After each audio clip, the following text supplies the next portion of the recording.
नमस्कार। राजस्थान का चुनाव कई मायनों में अब की बार महत्वपूर्ण होने वाला है। सबसे पहली बात करें राजस्थान कांग्रेस के वरिष्ठ नेता और वर्तमान मुख्यमंत्री अशोक गहलोत का। अशोक गहलोत का वह भरोसा सोनिया गांधी पर या सोनिया गांधी का उन पर अब वो रहा नहीं है। जिस तरह से अध्यक्ष के चुनाव में उन्होंने झटका दिया है, गांधी परिवार उनसे खफा है। अब वो भरोसा नहीं कर पा रहा है उतना। अशोक गहलोत के लिए यह उनका राजनीतिक फेयरवेल की चुनाव है, राजनीति के अंत का चुनाव है। यह परिणाम बताएगा। राजस्थान की जनता यह निर्णय लेगी कि वह अशोक गहलोत को कुछ दिन और चलाएगी या उनका राजनीति का ये अंतिम चुनाव है।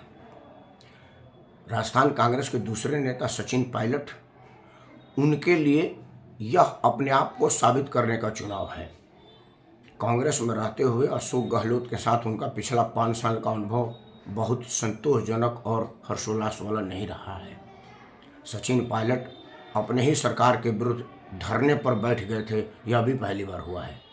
तो यह देखने वाली बात होगी कि अशोक गहलोत और सोनिया गांधी के लड़ाई का कितना फायदा सचिन पायलट उठा पा रहे हैं।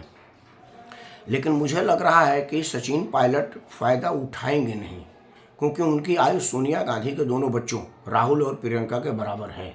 सोनिया गांधी किसी भी ऐसे शख्स को जिनका आयु राहुल प्रियंका के बराबर हो, उसकी राजनीति को बढ़ने नहीं देंगे, क्योंकि यह उनके बच्चों के राजनीतिक भविष्य पर सर्वाइवल और प्रश्न चिन्ह लगा देगा। यह अशोक गहलोत के लिए राहत की बात है। रहा भारतीय जनता पार्टी का। भारतीय जनता पार्टी कांग्रेस से भी ज़्यादा मुश्किल स्थिति में राजस्थान में है, क्योंकि उन्होंने स्थानीय नेताओं को सीधा दरकिनार कर दिया है।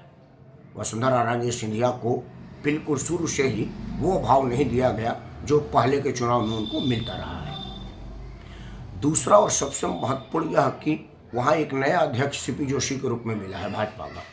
उनका क्या रोल बनता है, केंद्र नेतृत्व उनका क्या रोल डिसाइड की है या करती है, यह देखने वाली बात है। उससे भी महत्वपूर्ण हम जैसों के लिए एक खबर है। जिस तरह से हमने देखा कि छत्तीसगढ़, मध्य प्रदेश और अब राजस्थान में केंद्र से केंद्रीय मंत्रियों को विधायक का चुनाव लड़ने के लिए भेजा गया है, यह उनके मतदाताओं को भी संशय में डाला हुआ है कि मैं जिस आदमी को मतदान देने जा रहा हूं वो ऑलरेडी केंद्र में मंत्री है, मैं किस बात के लिए उसको मतदान कर रहा हूं। और अगर यह सफल हो जाता है तो क्या होगा, और क्या यह एक तरह के राजनीति की शुरुआत नहीं है कि अगर आपका किसी की राजनीतिक हत्या करना हो, पद कतरना हो, तो एक नया तरह का हथियार मिल गया है कि उसको केंद्र से उठा करके राज्य में भेजो, राज्य से उठा करके केंद्र में भेज दो। तो क्या यह पूरे देश भर में एक नई तरह की बहस और एक नई तरह की राजनीति का शुरुआत नहीं है? इन सब चीज़ों का जवाब राजस्थान का चुनाव देगा। 25 तारीख को इन सब प्रश्नों का जवाब मिलेगा। धन्यवाद।